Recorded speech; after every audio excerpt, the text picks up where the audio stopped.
에스더 1장에서 3장입니다. 아하수에로 왕 때에 있은 일이다. 아하수에로는 인도에서 에티오피아에 이르기까지 127지방을 다스린 왕이다. 아하수에로 왕은 도성 수산에서 왕위에 올라 나라를 다스린 지 3년째 되던 해에 모든 총독들과 신하들을 불러서 잔치를 베풀었다. 페르시아와 메대의 장수들과 귀족들과 각 지방 총독들을 왕궁으로 초대하여 자기 왕국이 지닌 영화로운 부요와 찬란한 위엄을 과시하였다. 잔치는 여러 날 동안 무려 180일이나 계속되었다. 이 기간이 끝난 뒤에 왕은 도성 수산에 있는 백성을 빈부 귀천을 가리지 않고 모두 왕궁 정원 안뜰로 불러들여서 이랫동안 잔치를 베풀었다. 정원에는 흰실과 붉은빛 털실로 짠 휘장을 쳤는데 그 휘장은 대리석 기둥의 은고리에 흰실과 보랏빛 실로 꼬은 끈으로 매달았다.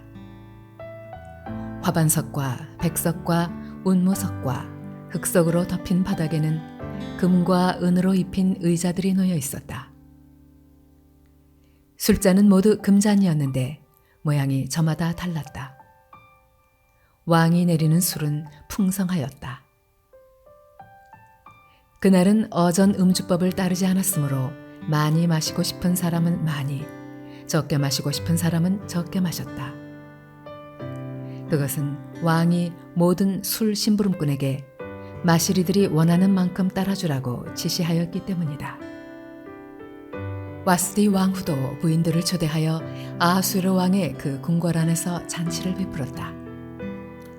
이래가 되는 날에 왕은 술을 마시고 기분이 좋아지자 자기를 받드는 7 궁전 내시 곧 무흐만과 비스다와 하르보나와 빅다와 아박다와 세달과 가르가스에게 이르기를 와스디 왕후가 왕후의 관을 쓰고 왕 앞으로 나오게 하라고 명령하였다. 왕후가 미인이므로 왕은 왕후의 아름다움을 백성과 대신들 앞에서 자랑하고 싶었던 것이다. 그러나 와스디 왕후는 내시들에게 왕의 명령을 전하여 듣고도 왕 앞에 나오기를 거절하였다. 이 소식을 들은 왕은 화가 몹시 났다. 마음속에서 분노가 불같이 치밀어 올랐다. 왕은 곧 법에 밝은 측근 전문가들과 이 일을 의논하였다. 왕이 법과 재판에 관하여 잘 아는 이들과 의논하는 것은 그 나라의 관례였다. 왕 옆에는 가르스나와 세달과 아드마다와 다시스와 메레스와 마르스나와 무무간 등 페르시아와 메대의 7 대신이 있어서 늘 왕과 직접 대면하여 의견을 나누었는데 그들은 나라 안에서 벼슬이 가장 높은 사람들이었다. 내시들을 시켜서 전달한 나 아하수에로의 왕명을 와스디 왕후가 따르지 않았으니 이를 법대로 하면 어떻게 처리해야 하오? 무무간이 왕과 대신들 앞에서 대답하였다. 와스디 왕후는 임금님께만 잘못을 저지른 것이 아니라 아하수에로 왕께서 다스리시는 각 지방에 있는 모든 신하와 백성에게도 잘못을 저질렀습니다. 왕후가 한 이 일은 이제 곧 모든 여인에게 알려질 것입니다. 그렇게 되면 여인들은 아하수에로 왕이 와스디 왕후에게 어전에 나오라고 하였는데도 왕후가 나가지 않았다고 하면서 남편들을 업신여기게 될 것입니다. 페르시아와 메대의 귀부인들이 왕후가 한 일을 알게 되면 오늘 당장 임금님의 모든 대신에게도 같은 식으로 대할 것입니다. 그러면 멸시와 분노가 걷잡을 수 없이 되풀이될 것입니다. 그러니 임금님만 좋으시다면 와스디 왕후가 다시는 아하수에로 임금님의 어전에 나오지 못하도록 어명을 내리시고 그것을 페르시아와 메대의 법으로 정하여 고치지 못하도록 하셔야 할 줄 압니다. 그리고 왕후의 자리는 그 여인보다 더 훌륭한 다른 사람에게 주시는 것이 마땅하다고 생각합니다. 왕의 칙령이 이 큰 나라 방방곡곡에 선포되면 낮은 사람이고 높은 사람이고 할 것 없이 모든 여인이 저마다 자기 남편에게 정중하게 대할 것입니다. 왕과 대신들은 그의 말이 옳다고 여기고 왕은 즉시 무무간이 말한 대로 시행하였다. 왕은 그가 다스리는 모든 지방에 조서를 내렸다. 지방마다 그 지방에서 쓰는 글로, 백성마다 그 백성이 쓰는 말로 조서를 내려서 남편이 자기 집을 주관하여야 하며 남편이 쓰는 말이 그 가정에서 쓰는 일상 언어가 되어야 한다고 선포하였다. 이러한 일이 있은 지 얼마 뒤에 아하수에로 왕은 분노가 가라앉자 와스디 왕후가 생각나고 왕후가 저지른 일과 그리고 그것 때문에 자기가 조서까지 내린 일이 마음에 걸렸다.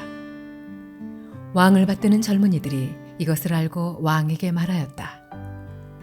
임금님을 모실 아리따고 젊은 처녀들을 찾아보게 하시는 것이 좋겠습니다. 임금님께서 다스리시는 각 지방의 관리를 임명하시고 아리따고 젊은 처녀들을 뽑아서 도성 수산으로 데려오게 하시고 후궁에 불러다가 궁녀를 돌보는 내시 해계에게 맡기시고 그들이 몸을 가꿀 화장품을 내리십시오. 그리하신 뒤에 임금님 마음에 드는 처녀를 와스디 대신에 왕으로 삼으심이 좋을 듯합니다. 왕은 그 제안이 마음에 들어서 그대로 하였다. 그때 도성 수산에는 모르드게라고 하는 유다 남자가 있었다. 그는 베냐민 지파 사람으로서 아버지는 야일이고 할아버지는 시므이이고 증조부는 기스이다. 그는 바빌론 왕 느부갓네살이 예루살렘에서 유다 왕 여고냐와 그의 백성을 포로로 끌고 왔을 때에 함께 잡혀온 사람이다. 모르드게에게는 하다사라고 하는 사촌 누이 동생이 있었다. 이름을 에스더라고도 하는데 일찍 부모를 여의었으므로 모르드게가 들여다가 길렀다. 에스더는 몸매도 아름답고 얼굴도 예뻤다. 에스더가 부모를 여의었을 때 모르드게가 그를 딸로 삼았다. 왕이 내린 명령과 조서가 공포되니 관리들은 처녀를 많이 뽑아서 도성 수산으로 보내고 해계가 그들을 맡아 돌보았다. 에스더도 뽑혀서 왕궁으로 들어가 궁녀를 맡아보는 해계에게로 갔다. 해계는 에스더를 좋게 보고 남다른 대우를 하며 곧바로 에스더에게 화장품과 특별한 음식을 주었다. 또 궁궐에서 시녀 7명을 골라 에스더의 시중을 들게 하고 에스더를 시녀들과 함께 후궁에서 가장 좋은 자리로 옮겨서 그곳에서 지내게 하였다. 에스더는 자기의 민족과 혈통을 밝히지 않았다. 모르드게가 에스더에게 그런 것은 밝히지 말라고 단단히 일러두었기 때문이다. 모르드게는 에스더가 잘 지내는지 또 에스더가 어떻게 될지를 알려고 날마다 후궁 근처를 왔다 갔다 하였다. 처녀들은 아하수에로 왕 앞에 차례대로 나아갈 때까지 정해진 미용법에 따라서 12달 동안 몸을 가꾸었다. 처음 6달 동안은 몰약 기름으로, 다음 6달 동안은 향유와 여러 가지 여성용 화장품으로 몸을 가꾸었다. 처녀가 왕 앞에 나아갈 때에는 원하는 것은 무엇이든지 다 주어서 후궁에서 대궐로 가지고 가게 하였다. 저녁에 대궐로 들어간 처녀가 이튿날 아침에 나오면 후궁들을 맡아보는 왕의 내시 사아스가스가 별궁으로 데리고 갔다. 왕이 그를 좋아하여 특별히 지명하여 부르지 않으면 다시는 왕 앞에 나아갈 수 없었다. 드디어 모르드게의 삼촌 아비하일의 딸, 곧 모르드게가 자기의 딸로 삼은 에스더가 왕에게 나아갈 차례가 되었다. 에스더는 궁녀를 돌보는 왕의 내시 해계가 하라는 대로만 단장을 하였을 뿐이고 다른 꾸미개는 요구하지 않았다. 그런데도 에스더는 누가 보아도 아리따웠다. 그가 아하수에로 왕의 침전으로 불려 들어간 것은 아하수에로가 다스린 지 7년째 되는 해 10째 달, 곧 뎃베월이었다. 왕은 에스더를 다른 궁녀들보다도 더 사랑하였다. 에스더는 모든 처녀들을 제치고 왕의 귀여움과 사랑을 독차지하였다. 드디어 왕은 에스더의 머리에 관을 씌우고 와스디를 대신하여 왕후로 삼았다. 왕은 에스더를 위하여 큰 잔치를 베풀고 대신들과 신하들을 다 초대하였으며 전국 각 지방에 세금을 면제하여 주고 왕의 이름으로 여러 가지 상을 푸짐하게 내렸다. 처녀들이 두 번째로 소집된 일이 있는데 그때 모르드게는 대궐에서 일을 맡아보고 있었다. 에스더는 자기의 혈통과 민족에 관해서는 모르드게가 시킨 대로 입을 다물었다. 에스더는 모르드게의 스라에 있을 때에도 모르드게가 하는 말은 늘 그대로 지켰다. 모르드게가 대궐문에서 근무하고 있을 때 문을 지키는 왕의 두 내시 빅단과 데레스가 원한을 품고 아수에로 왕을 죽이려는 음모를 꾸몄다. 그 음모를 알게 된 모르드게는 에스더 왕후에게 이 사실을 알리고 또 에스더는 그것을 모르드게가 일러주었다고 하면서 왕에게 말하였다. 사실을 조사하여 보고 음모가 밝혀지니 두 사람을 나무에 매달아 죽였다. 이런 사실은 왕이 보는 앞에서 궁중실록에 기록되었다. 이런 일들이 있은 지 얼마 뒤에 아수에로 왕은 아각 사람 함무다다의 아들 하만을 등용하여 큰 벼슬을 주고 다른 대신들보다 더 높은 자리에 앉혔다. 대궐문에서 근무하는 신하들은 하만이 드나들 때마다 모두 꿇어 엎드려 절을 하였다. 하만을 그렇게 대우하라는 왕의 명령이 있었기 때문이다. 그러나 모르드게는 무릎을 꿇지도 않고 절을 하지도 않았다. 모르드게가 그렇게 하니 대궐문에서 근무하는 왕의 신하들이 모르드게를 나무랐다. 어찌하여 왕의 명령을 지키지 않소? 그들이 날마다 모르드게를 타일렀으나 모르드게는 그들의 말을 듣지 않았다. 마침내 그들은 하만에게 이런 사실을 알렸다. 그들은 모르드게가 스스로 유다 사람이라고 말한 적이 있으므로 그의 그런 행동이 언제까지 용납될 수 있는지 두고 볼 셈이었다.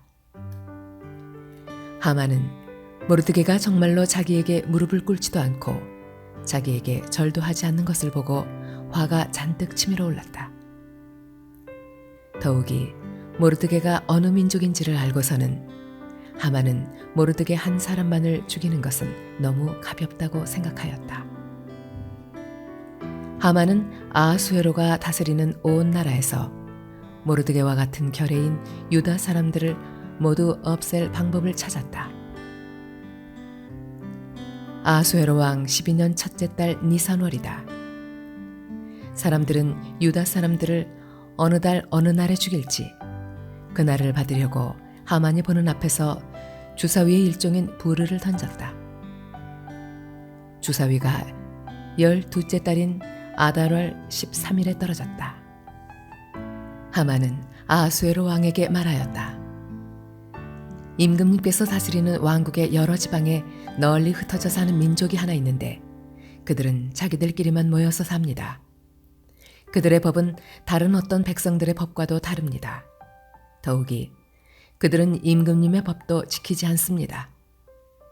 임금님께서 그들을 그냥 두시는 것은 유익하지 못한 일이라고 생각합니다. 임금님께서만 좋으시다면 그들을 모두 없애도록 조서를 내려주시기를 바랍니다. 그러면 저는 은화 10,000달란트를 임금님의 금고 출납을 맡은 관리들에게 주어서 입금시키도록 하겠습니다. 그러자 왕은 자기 손가락에 끼고 있는 인장 반지를 빼서 아각 사람 함무다다의 아들인 유다 사람의 원수 하만에게 맡겼다. 왕이 하만에게 일렀다. 그 돈은 경의 것이요. 그 백성도 경에게 맡길 터이니 알아서 좋을 대로 하시오. 첫째 달 13일에 왕의 서기관들이 소집되었다. 그들은 하만이 불러주는 대로 각 지방의 글과 각 민족의 말로 조서를 만들어서 왕의 대신들과 각 지방의 총독들과 각 민족의 귀족들에게 보냈다. 조서는 아하수에로 왕의 이름으로 작성되었고 거기에 왕의 인장 반지로 도장을 찍었다. 그렇게 한 다음에 보발꾼들을 시켜서 그 조서를 급히 왕이 다스리는 모든 지방으로 보냈다. 그 내용은 12째 달인 아달월 13일 하루 동안에 유다 사람들을 남녀노소 할 것 없이 모두 죽이고 도륙하고 진멸하고 그들의 재산을 빼앗으라는 것이다. 각 지방에서는 그 조서를 법령으로 공포하여 각 민족에게 알리고 그날을 미리 준비하게 하였다. 왕의 명령이 떨어지자 곧 보발꾼들이 떠나고 도성수산에도 조서가 나붙었다. 왕과 하만은 함께 술잔을 기울이며 앉아 있었지만 수산성은 술렁거렸다.